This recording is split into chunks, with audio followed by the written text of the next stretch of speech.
Welcome back to your nightmares, my children. This is Mr. Midnight speaking. I welcome you all to my humble abode. So today we will look at two scary Tinder encounters that will make you think twice before you date anyone online. Let's begin, and always remember, the darkness always follows. I will now leave you with my narrator, so enjoy. Tinder nightmare. I just came out of a relationship and felt like a bit of casual dating will be fun. So I went onto Tinder. I made it clear to the few people I actually matched with and spoke to that I didn't want anything serious, just a dinner date or a pub night here and there. I matched with a really cute guy, let's call him Pete. He had just moved to my city and also wasn't looking for anything serious. He just wanted to meet some people and see some local spots. The first night we met up at a well-known tapas bar. I chose this place because I had a few friends that were waitresses and bar staff there, so I felt safe meeting a stranger here. He was on time. We had nice chats. Really cool guy on first impression. We spoke about work, to which he responded that he's a software developer, but he's just started his freelancing career. We spoke about where he stays now that he's moving up here, and he said that he's sharing a place with some friends. Rent is quite pricey in this city, so it made sense to me. He asked where I live, and I told him that I'm lucky to have my own one-bedroom apartment in quite a nice and popular part of town. Mostly thanks to my parents that helped me save and gave me a portion of the deposit money for my 21st birthday, which I invested and grew until I had enough to put down a decent deposit. He then offered to drop me off at home, but I said no. I'd prefer to Uber home by myself. He asked if this was because I'm gonna go meet someone else after him, and I laughed because I generally thought this was a joke. The next time I saw Pete was about 3 days later. He said he knew it was fast, but he actually couldn't stop thinking about me and he wanted to see me again. This time we met at a different restaurant, also one I chose because I went to school with the owner and knew all the staff pretty well. The place is a little bit more pricey, and he got super annoyed with me for ordering as much as I did. I couldn't understand why, since I insisted on paying for my own stuff both times we met. That night, same story. Let me drop you off at home, please. Again, I said no. While we're in the middle of this conversation, he gets a call. He stepped away, but I could still hear a fair amount. No, I think I'm gonna stay with you again. Yeah, I'm with her. Don't worry about it, okay? I'll be home soon. So now I think he's chatting to his roommate or maybe his mom, but I don't ask. He comes back to our table. Please, I insist. Bad things happen to women that Uber home this late by themselves. I'd feel better if I dropped you off. Not having the energy to argue, I tell him fine, and I put my address into his GPS. As soon as he got home, he messages me and tells me he'll be picking me up in the morning to go for a picnic. I replied that I actually have cleaning to do, but again, he insists that he'll see me at 10. Come 10 a.m. the next morning, best believe he's right outside of my apartment. I get into his car, and as he leans over to kiss my cheek, I notice that his breath stinks. Obviously, I'm a little grossed out. We have our picnic and it's quite nice. He tried to kiss me a few times, but I avoided it with everything in me. By about 4 p.m, I tell him that I really want to go home, and the park we went to is about an hour and a half drive from my apartment, so I couldn't really Uber back home because it would cost a fortune. He agrees it's time to go, so we get in his car and we're off. I fell asleep in the car on the drive back, and when I woke up, he asked if we should finish the rest of the bubbly we got for maleness up at my apartment. I said to him I don't want to, and he just snaps. He raised his voice and says something along the lines, "What are you hiding from me? Just be honest. Why are you so desperate to keep me out of your apartment?" I was so confused. I actually just kept quiet. He dropped me off, but I could see his car across from my apartment for about half an hour before he actually left. About 5 minutes after he left, he let me know that he's home safe and he thinks he's starting to fall for me. So naturally, I'm freaked out. Because I made it clear that I didn't want anything serious and he said he felt the same. I said to him, if that's the case, I think we should take a break from hanging out with each other. About 5 days later, he messages and asks if we can go for dinner again. He found an Indian cuisine place he knows I love. I tell him it's cool, he should just send me the address. He tells me that he'll pick me up, so 7 p.m. comes. He tells me he's downstairs, and as I go down to meet him, I see he's standing at my gate. I press the remote control to open the gate and he walked inside to meet me. Show me which one is yours. I'd love to see how you live. Not hi, not how are you. That's his opening line. So now I'm naturally unsettled. I say to him that I'm starving. Could we go for dinner? And I'll show him my place at a later stage. At dinner he gets a call again. This time he didn't step away. Pete, yeah, I don't know, I can let you know by about 10. He then turns to me. Am I sleeping by you tonight? Me. No, I don't know. I have work tomorrow. Pete to me. Yes, me too. Then back to the caller. I'll let you know, okay? Caller. No, you're not. Can you just get your things, please? Pete. And do what with them? Caller. Take them to that girl you're seeing. I'm done asking you. Now I'm sitting here in absolute shock and terror. What in the bloody heck is going on here? Our food arrives and we barely speak. I say to him, why did you ask me if you can sleep over by me? We're not spending time together like that, you know this. He then spins this story about how he just wants to hang out again, see how I live. I then say to him very frankly that I don't like having strangers in my apartment. He gets very touched and the bill arrives. As per usual, I pay for myself, he pays for himself. I say to him I'll get an Uber home and he says, what's the use? I already know where you live, let me drop you off. By now, I've already decided that this will be the last time I see him.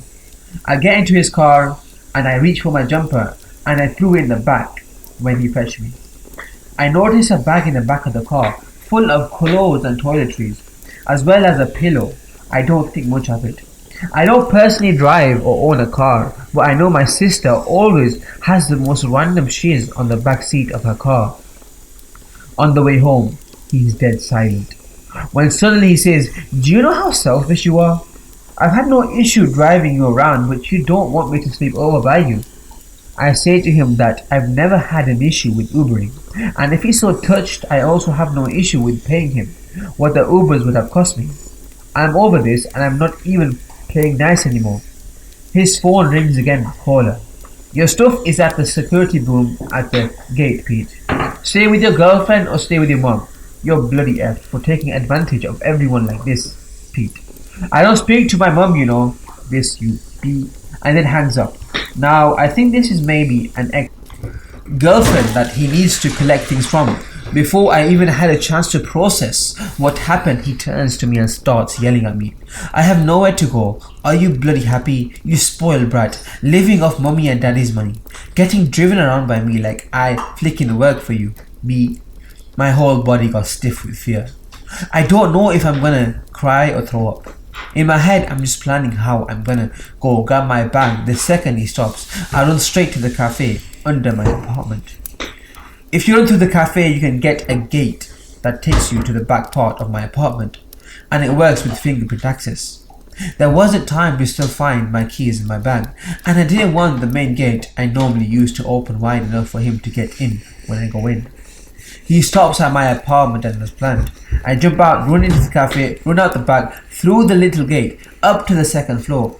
My apartment was on the 4th floor, and I hammered on a neighbor's door. I went inside and told her and her husband everything that happened and asked if they could mind calling the cafe to explain why I ran through with no explanation and in such a state.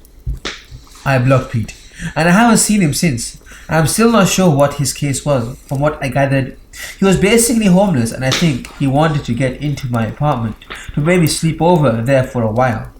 I'm not sure if the girl that kept calling him was also a Tinder date that let her into his apartment and he just never left. All I know is that he scared the living daylights out of me, and I never ever want to see him again.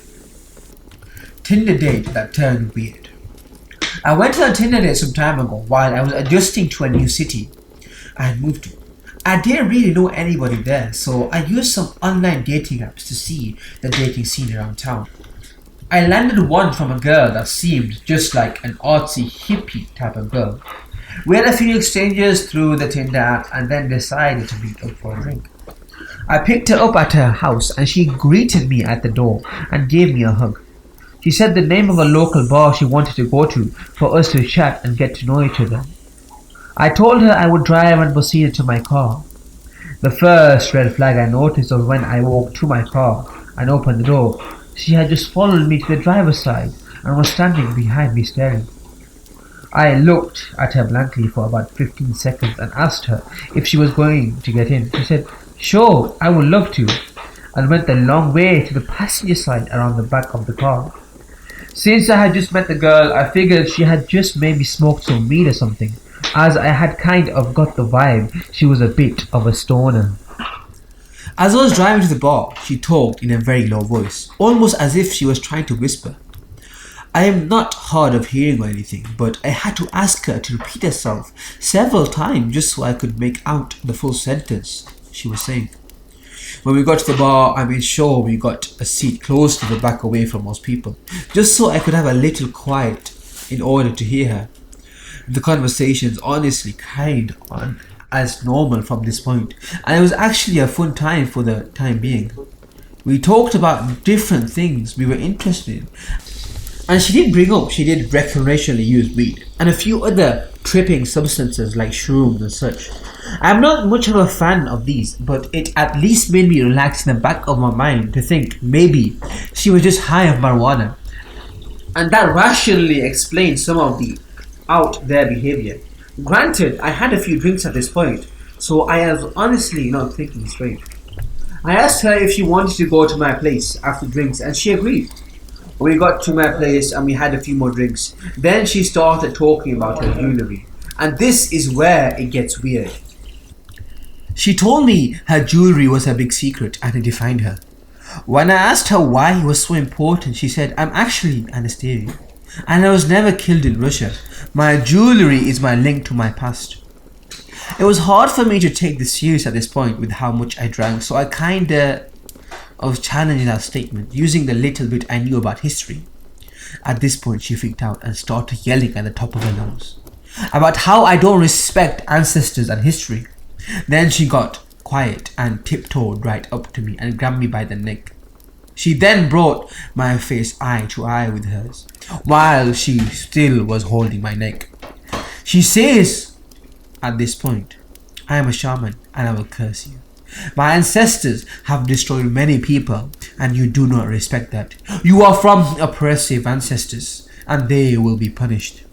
Then she put her hand in a whiskey glass and made a cross on my face and kissed my forehead. At this point, I started to sober up a little. I talked her into calming down, telling her I was only joking. Then she slowly started getting back to normal. Then she started talking about her cat fetish. She tells me she has a list of people who she tames to act as cats. I am not about judging people on their fetishes, so I listen in. She then tells me all the things she does to them and starts acting like a cat in my living room. If she had not yelled at me early on, I might have almost been turned on by it. My red flags in my head were tingling like crazy at this point, so I just listened and tried not to set her off. She noticed sage on my kitchen counter and asked me to let her light it and bless this house. Side note, I use sage to make my house smell better occasionally. It's kind of a ritual I like to do, but it's mine and mine own. Something I take very personally and like to do myself. I tell her no, she can't light it, and that it's my thing to do on my own. Then she freaks out, telling me I am a horrible human being and screaming all over the place. I tell her I can take her home now, and she runs to the door and goes outside. As I get outside, she is screaming at the top of her lungs that I am a horrible person and I should go die. I tell her she can walk herself home then, and I go back to my place and lock the door. She then starts banging on the door hard in about 10 minutes, saying she left her phone in there. I grab her phone off the kitchen counter and open the door to hand it to her. She tries to barge inside and I block her with my forearm. She then acts like she is about to punch me. I just hold my ground and tell her she is not coming in. She screams she wanted the whiskey bottle we were drinking from. I told her, hell no, because I paid for the damn thing. I slam the door at this point and lock it. I hear her bang on the door for a minute. I then hear her footsteps going down the stairs. I waited about an hour and then went walking outside to see if she was still hanging around. I didn't see her, nor did I ever see her again after that. I know this is probably not the scariest encounter ever, but for the next few nights I was creeped out, always walking around the area I live to make sure she wasn't hanging around. I honestly hope she is okay, wherever she is, but I hope to never see her again. Well, my children, I thank you all for listening. I hope these two scary stories frightened you and scared you, because I love the taste of fear. I'll see you again very soon. So until then, love the darkness as it always follows.